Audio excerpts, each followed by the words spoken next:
Terrorist का कोई धर्म नहीं होता है, बट हाल ही में कश्मीर में जो पाकिस्तान टेररिस्ट के द्वारा अटैक हुआ, उन्होंने एक एक इंडिविजुअल को उनके धर्म के बारे में पूछ रहे थे और हिंदुओं के ऊपर गोली चला रहे थे। यहाँ पर थी, क्या बोलते भेलपुरी खाने से मेरा पति साइड में था, एक इंसान है उसने उसको गोली मार दी। यहाँ पे उसने बोला कि शायद मुस्लिम नहीं है, उसने उसको गोली मार दी। मतलब मेरे पति को बचा लो। हम बचा देगा। भारत के पीएम ने पाकिस्तान को खुली चेतावनी दे रहे हैं। जिन्होंने ये हमला किया है उन आतंकियों को और इस हमले की साजिश रचने वालों को उनकी कल्पना से भी बड़ी सजा मिलेगी।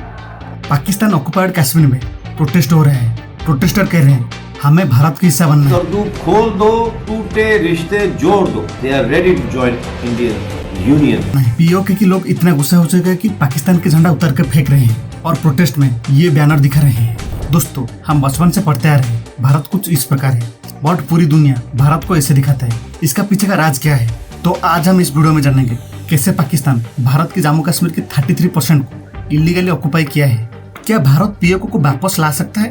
अगर आज भारत जाए पीओके को वापस लाने के लिए तो क्या क्या मेजरमेंट लेना पड़ेगा या क्या क्या चीज करेगा कि पीओके हमारे पास वापस आ जाए? अगर पीओके हमारे पास वापस आ जाता है तो इससे हमको क्या एडवांटेज मिलेगा इंटरनेशनल लेवल पर?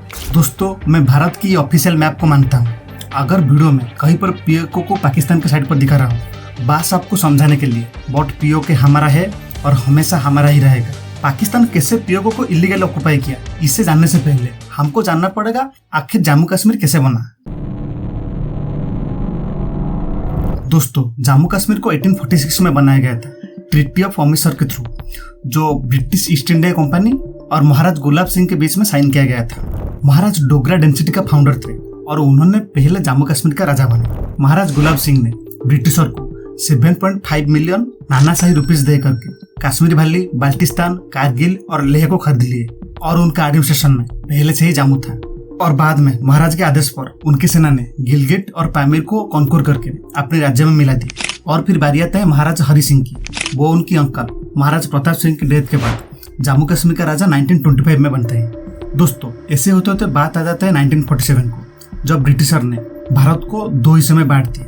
पहले तो भारत था और दूसरी और एक न्यू कंट्री जन्म लिया था, दैट था पाकिस्तान।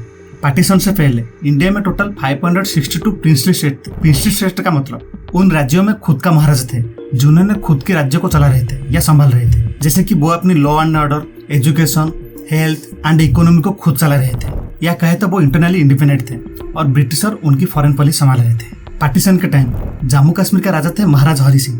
तब ब्रिटिशर की वाइसरॉय लॉर्ड माउंटबेटन ने उनको बोले आप इंस्ट्रूमेंट ऑफ एसेशन सिग्नेचर कर सकते हैं या नहीं भी कर सकते हैं। दोस्तों, इंस्ट्रूमेंट ऑफ एसेशन एक लीगल डॉक्यूमेंट है जो ब्रिटिशर के द्वारा बनाया गया था भारत के पार्टीशन के टाइम। इस लीगल डॉक्यूमेंट में सिग्नेचर करके एक प्रिंसली स्टेट आइदर इंडिया के साथ रह सकता है, नहीं तो पाकिस्तान के साथ रह सकता है। अगर कोई प्रिंसली स्टेट इस डॉक्यूमेंट को सिग्नेचर नहीं करेगा, वो खुद इंडिपेंडेंट भी रह सकता है। सरदार वल्लभ भाई पटेल ने अपनी पावर का अच्छी तरह से इस्तेमाल करके सारे प्रिंसली स्टेट को इस लीगल डॉक्यूमेंट पर सिग्नेचर करवा दी, बट जूनागढ़, हैदराबाद और जम्मू कश्मीर के महाराज ने इस लीगल डॉक्यूमेंट पर साइन नहीं किए या सिग्नेचर नहीं किए। जूनागढ़ के महाराज एक मुस्लिम थे और उनकी इच्छा थी वो पाकिस्तान के साथ ज्वाइन करेंगे और वो ऐसे ही करते, पाकिस्तान के साथ ज्वाइन कर देते हैं।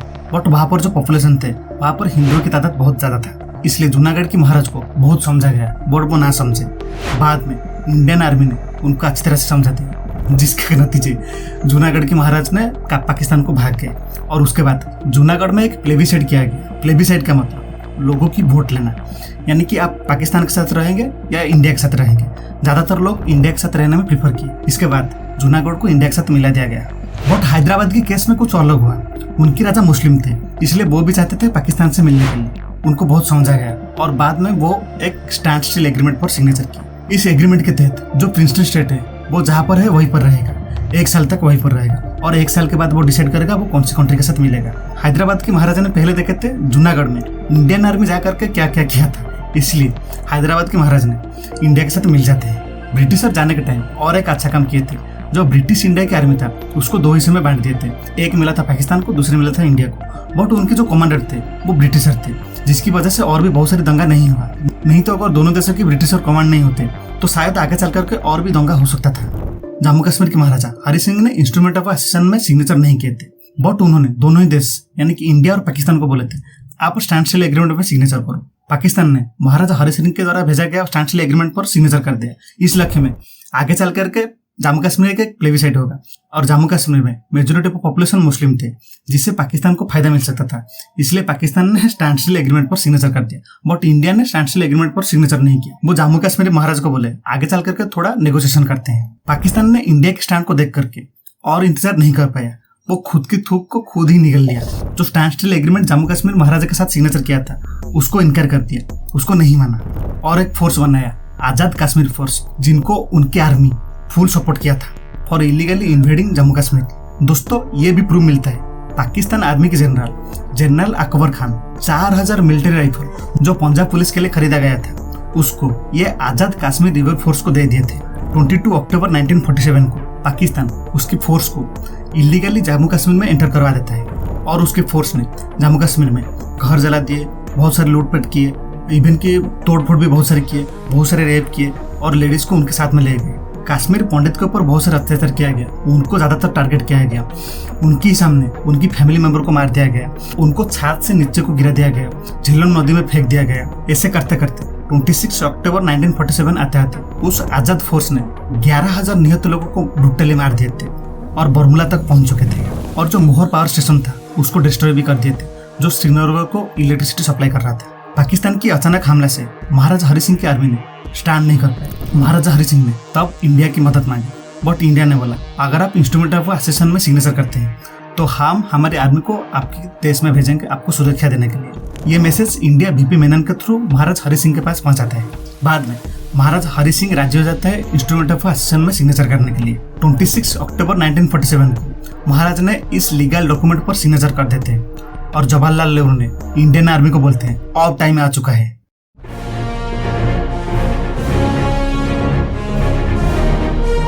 और फिर इंडियन आर्मी ने 27 अक्टूबर 1947 को श्रीनगर एयरबेस पर उतरता है और पाकिस्तानी फोर्स को बाहर ढकलता है।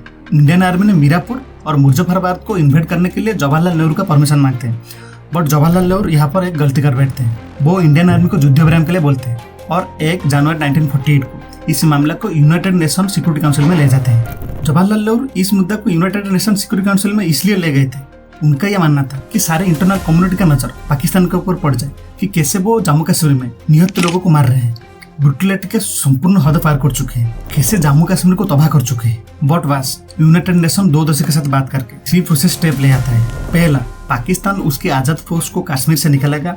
दूसरा, इंडिया उसकी आर्मी यूनिटी को वहां पर कमाएगा, जितना लॉ एंड ऑर्डर के लिए चाहिए उतना ही बस रखेगा।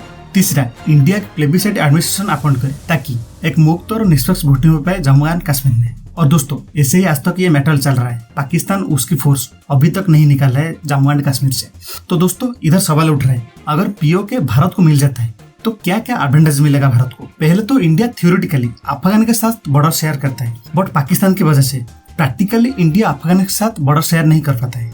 अगर हमको पीओके मिल जाए तो हम डायरेक्ट अफगान के साथ ट्रेड कर सकते हैं। सेंट्रल एशिया, रूसिया, यहाँ तक कि यूरोप के पास भी हम हमारे देश की जो प्रोडक्ट्स है या जो गुड्स है उसको पहुंचा सकते हैं। पाकिस्तान की वजह से वो नहीं हो पा रहे। मेरा मतलब हम प्रोडक्ट पहुंचा रहे हैं, बट वो हमारे जो सी रूट वहीं पर जा रहे हैं, वो जिसमें ज्यादा खर्चा आ रहा है। इजीली इंडियन आर्मी पाकिस्तान की वेस्टर्न फ्रंट को मूव कर सकते हैं। अगर कोई इमरजेंसी आ जाए तो direct gas line pipe project Tajikistan से सेंट्रल एशिया को मिल सकता है। चाइना को हम थ्रेट दे सकते हैं क्योंकि उसकी सीपीईसी प्रोजेक्ट हमारे देश के अंदर रहेगा, उससे यूज करके हम अक्सर चाइना को वापस पा सकते हैं चाइना से।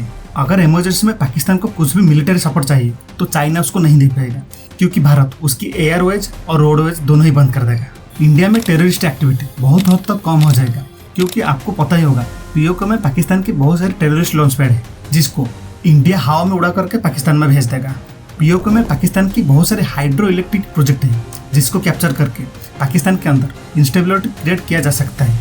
इसके अलावा पीओके में गोल्ड, कोल, चॉक, ग्राफाइट और बॉक्साइट भी है जिससे भारत की अर्थनीति को और भी ग्रोथ मिल जाएगा या बूस्ट भी मिल जाएगा। पर दोस्तों इधर सवाल उठ रहा है, पीओके को भारत के मिलाने के लिए क्या क्या पॉसिबिलिटी है, क्या क्या डिफिकल्टी भी आने वाला है। तो चलिए इसके ऊपर डिस्कशन करते हैं। इंडिया एक पीओके एडमिनिस्ट्रेशन और एग्जाइल सेटअप कर सकते हैं जिसमें पीओके की प्रोटेस्टर उसमें पार्टिसिपेट करेंगे और उनकी आवाज इंटरनेशनल लेवल पर फैलाया जा सकता है जिससे भारत को एक एडवांटेज मिलेगा पीओके को वापस पाने में। जम्मू कश्मीर लेजिस्लेटिव असेंबली में पीओके के लिए 24 सीट रिजर्व है और वो सीट अभी भी खाली है। जब पाकिस्तान पीओके को वापस करेगा तभी जाकर के वो सीट फिल नहीं तो वो सीट नहीं फिल होगा। Jammu and Kashmir recognition act 2019 के हिसाब से उस वैकेंट सीट को फुल किया जा सकता है।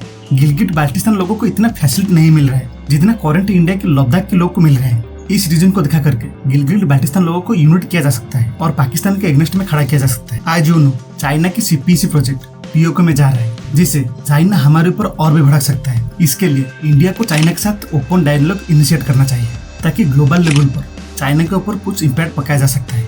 इंडिया जम्मू कश्मीर से आर्टिकल 370 हटाने के बाद जितना हो पाए उसके allies देश के साथ बात करके और ज्यादा नया इन्वेस्ट ला करके कश्मीर में करे ताकि ज्यादा यूथ वहीं पर एंगेज हो पाए। अगर बाहर देश की इन्वेस्टमेंट वहीं पर आकर के होगा, पाकिस्तान कभी भी ये हिम्मत नहीं करेगा कि वो प्रोजेक्ट के ऊपर अटैक करे या कुछ भी करे। जम्मू कश्मीर में लिटरेसी रेट 68.74% है और जितना हो पाए हर यूथ को हाई क्वालिफिकेशन ऑफर फ्री में करे ताकि वो समझ पाए एक्चुअली रीजन क्या है। बढ़ती हुई ट्रेड वार में यूएसए और चाइना आमने सामने है, इंडिया को वहीं पर फायदा मिल सकता है। यूएस की इन्वेस्टमेंट अपने देश में ला करके यूएसए को ये बोल सकता है पाकिस्तान पीओके में जो कर रहा है उसको ग्लोबली आप दिखा सकते हैं और प्रमोट करो कैसे भारत को पीओके मिल जाए।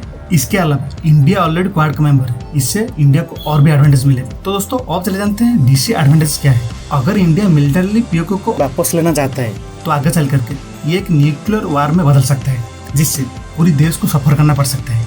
दोस्तों इसे लेकर के आपकी ओपिनियन क्या है जरूर कमेंट सेक्शन में कमेंट करके बताएं। दोस्तों आप मेरी इस क्रिकेट की स्पॉट फिक्सिंग वीडियो को भी चेक कर सकते हैं जिससे आपको पता चल जाएगा कैसे बड़े बड़े प्लेयर्स मैच फिक्सिंग में शामिल थे और यहाँ तक कि MS धोनी और कपिल देव के नाम भी आ चुका था मैच फिक्सिंग में। आप ये भी जान पाओ, ठीक है।